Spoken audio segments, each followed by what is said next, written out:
Hello, my name is Tom Ballas, and my presentation today is on detecting intrusion in cyber-physical systems of smart cities, and then some of the challenges and directions that are associated with this.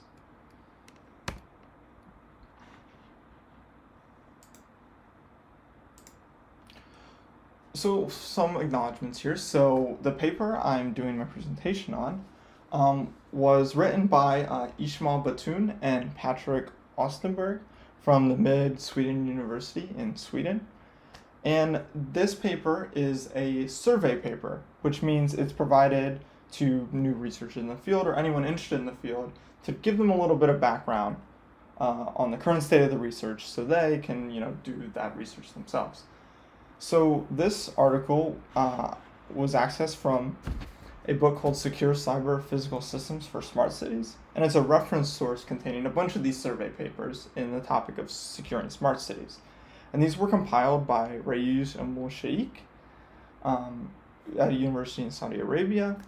And so here I've provided links for both the entire book of all these different survey papers, then specifically this survey paper, which again is in detecting intrusion in cyber-physical systems. So a little bit of outline for how I'm going to, talk about and dissect this this paper. So first, the authors talk about some of the background. So what are smart cities? How are cyber physical systems or CPSs involved in them?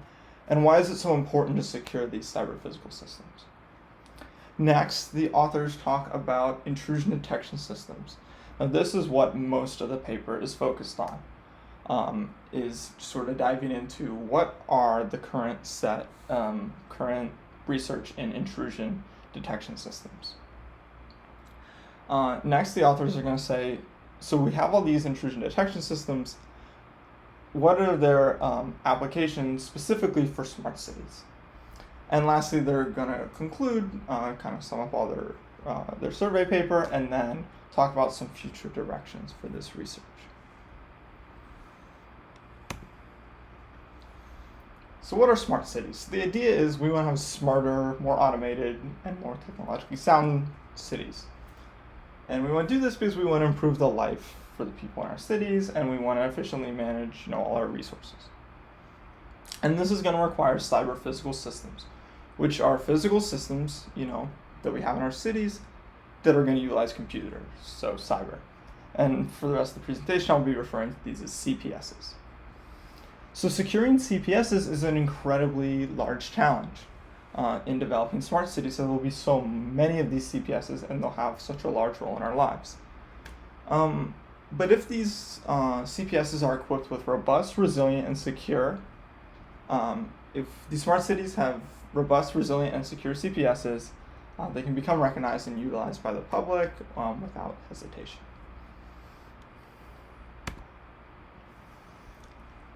So why is it important that we secure CPSs? Well, they offer a single point of failure, which is obviously going to attract cyber attackers. So here's an example. So let's say we have a CPS installed water treatment facility in our smart city. So if a cyber attacker intrudes the system, they could release excess chlorine, they could maybe release untreated sewage water, and this could risk the lives for millions of people or animals in our city. So this, example, along with historical examples of attacks, show that it's really important that we secure these CPSs. It's going to have such a large role in smart cities.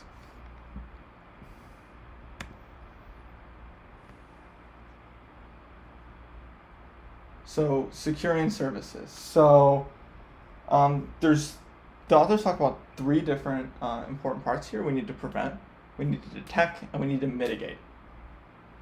So intrusion prevention systems, example would be a firewall, are not always fully efficient or trustable in preventing all intrusions. So the authors are going to focus on intrusion detection systems, which allow security administrators to, find, detect the attacks, and then that allows them to mitigate the risk.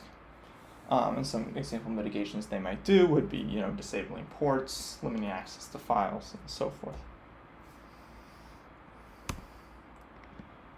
So now to sort of, after providing some background, the authors are going to dive deep into intrusion detection systems and why they're important in smart cities. So they're a main pillar of cyber defense. If we want to defend against attacks, we need to detect the attacks. It's very simple. And we need to do this in a timely manner if we're going to perform some form of mitigation. And so IDSs are installed on all aspects of technological life.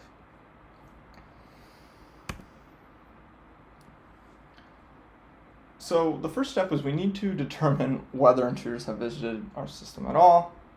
So this is this idea of system diagnosis. So intruders, they want to hide their activities, obviously, so they're going to make it very hard for us to detect them. So the authors talk about the four most utilized system diagnosis methods for IDSs are file integrity checking, which is where we're going to store some stable version of some critical file we have. And then when we look at our current version, we're going to do a comparison there and make sure there wasn't an attack. Network scanning, we're going to look over our network and look at the configurations of our network and make sure there's no errors or vulnerabilities that someone could attack. Network sniffing, now this is a little bit different because we're actually going to look at the traffic going across the network and analyzing whether there's any sort of issues there. We also can look at log analysis, which is just different status information that we're logging from our network.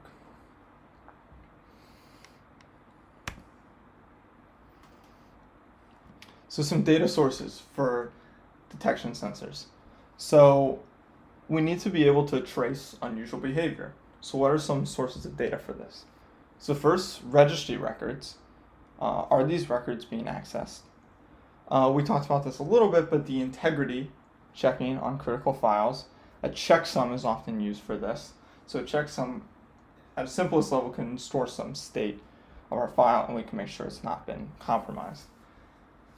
And then log file and system call traces, which can detect some user activities in our system, and if there's any unusual activities there, we can flag those as attacks. So those are some crucial data sources for detection. So next, the authors talk about IDS classification, and they spend a lot of time on this topic. Because there's so many different approaches for detection systems, they kind of want to break it down into these different classifications. So we talked about how in literature right now they sort of say 7 really big overlying categories. And that's classification of intruder type, intrusion type, source of audit data, detection methodology, the computing location of the anomaly data, infrastructure, and usage frequency. And all these are all important, and the authors want to focus on 2 in particular. And that's the source of the audit data and the detection methodology. Now they feel like the source of the audit data can provide a really good categorization in terms of the network architecture. And they also think detection methodology is important because obviously the method of detection is super important for a detection system. So first, classification by source of audit data. Now audit data is just data of attack evidence from the data sources we talked about earlier, the registry records, the critical file, integrity checks, the log files, and the system logs. Now these are classified further into 3 categories: host-based intrusion detection, network-based intrusion detection, and hybrid, which is kind of a cross between both host and network. So diving deeper into these 3 classifications. So host-based intrusion detection, it's looking at evidence from the source or the host. So it's looking at some of the applications that are running on the system and specific, system and function calls associated with that, and trying to detect intrusions that way. Network, instead of looking at the host, we're looking at the network. We're looking at the packets that are flowing across the network and trying to monitor and analyze those. This can be more complex because networks are often very complex, but it also can be helpful in identifying more events. So hybrid can kind of reap some of the benefits of both. And so there's 3 sort of event triggering categories associated with hybrid intrusion detection. The first is distributed detection and inference events, which notify admins that there's some intrusion. Policy enforcement events, which these are stalled on terminals or gateways to look at neighboring devices and look at their activity. and summary events, which are where routers or special nodes are collecting events. So this is classification by source of audit data. Next, we're going to look at classification by detection methodology. So again, here there's going to be three categories here: anomaly detection based, misuse detection based, and specification detection based.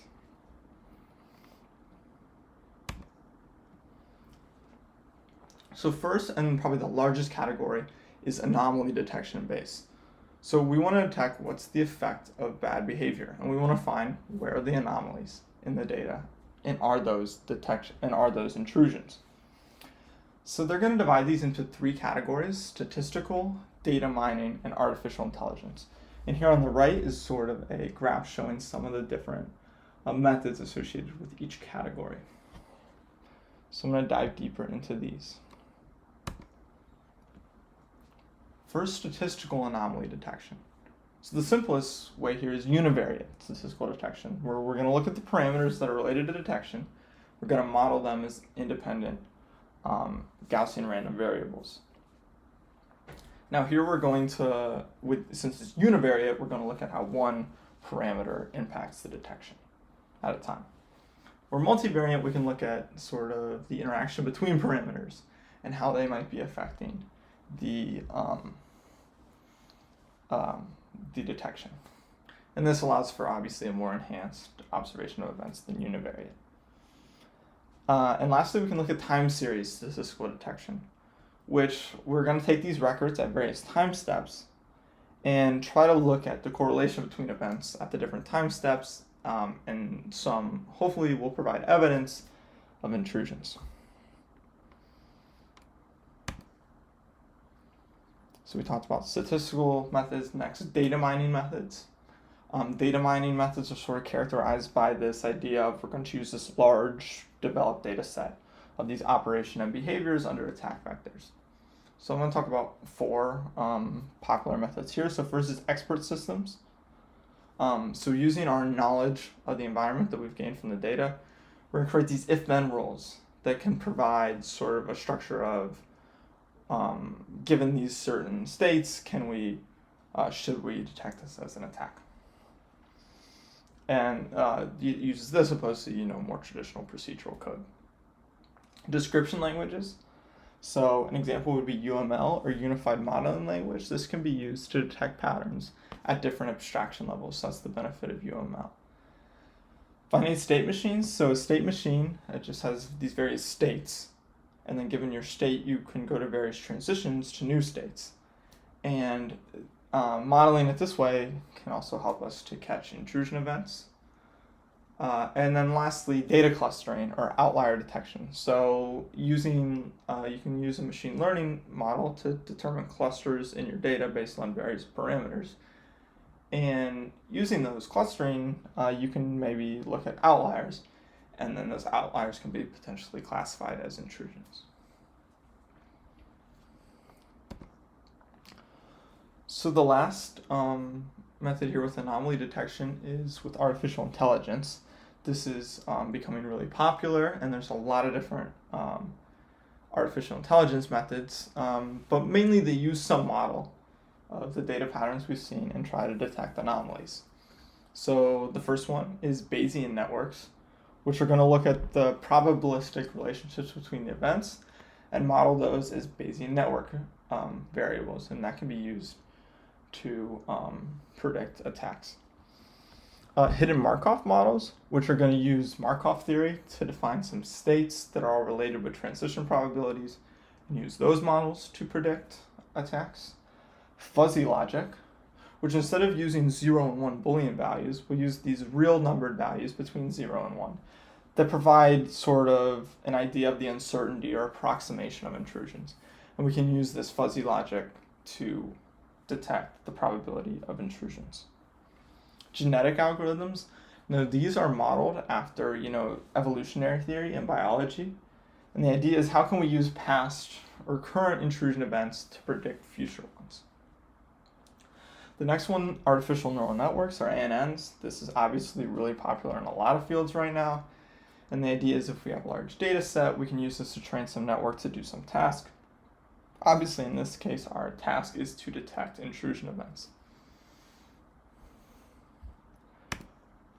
Some more of these artificial intelligence methods. So principal component analysis is really helpful in reducing the dimensionality of our to catch intrusions. So you may have all these different variables and parameters that you're trying to use to classify something as an intrusion or not.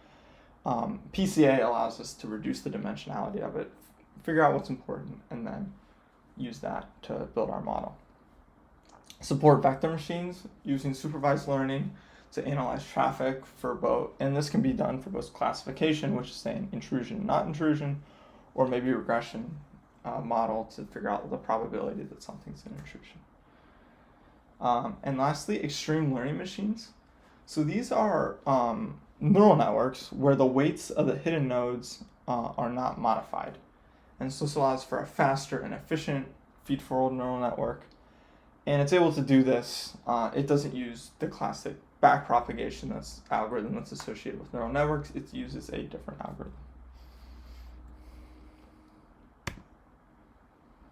Okay, so we dove deep into all the different anomaly detection algorithms.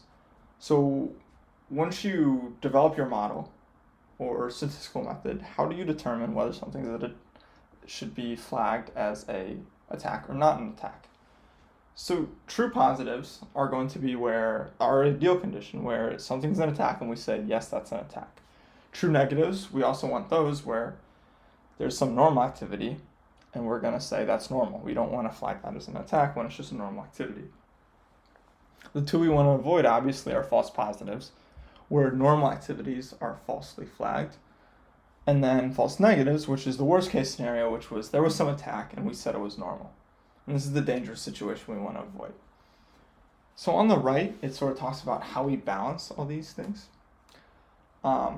Obviously, if we said everything was an attack, we'd have a really low false negative rate, and that'd be great. But saying everything is an attack isn't really a good model and not going to provide us much help. So next, we talked about anomaly detection based. Next is misuse. So the difference here is it's going to try to recognize known bad behavior opposed to looking at the effect of bad behavior. So if we have some profiles of known attacks, we can use these to create signatures to detect future attacks. An example signature might be for a brute force password hack would be the number of failed login attempts. So this has a low false positive rate. Normal activities are rarely flagged as attacks. But although it works great against previously known attacks, if we have some new attack that's not in our data set, it's relatively useless. So next I'm going to briefly go over some of the common attack signatures for misuse detection. Interval rule is going to say the arrival time for some message must be below a certain threshold. Retransmission rule, the nodes are going to work to transmit messages along the route. Integrity rule, make sure the integrity of the original message was verified, maybe with a checksum or so forth. Delay rule, so if it's delayed by a certain amount, make sure it's retransmitted. And then repetition rule, which is saying, let's limit those retransmissions to a certain number. Radio transmission range, which is going to try to detect message from hackers by looking at different signal strengths. And then jamming rule, which is setting a threshold for the package collision rate. So we talked about anomaly-based, we talked about misuse-based, and lastly is specification detection-based. So intrusions are detected here as deviations from a previously predefined set of rules. So this has shown sort of both benefits. It's low false positive rate and also effective against new attacks. So it's similar to anomaly-based detection as we're both looking for, deviations from normal behavior. But here, because we use this manually defined set of constraints, it can allow us to lower that false positive rate. But again, the disadvantage would be it's highly dependent on which specifications we define, because they are manually defined. Next, honeypot systems. So these are decoy systems that try to lure the intruder into attacking. Our decoy system opposed to our regular system. So these are IDSs because if our intruder attacks the decoy system, we've detected an intruder. And there's no real major consequence if they're compromised because often honeypots are just a VM and they can be easily, restarted.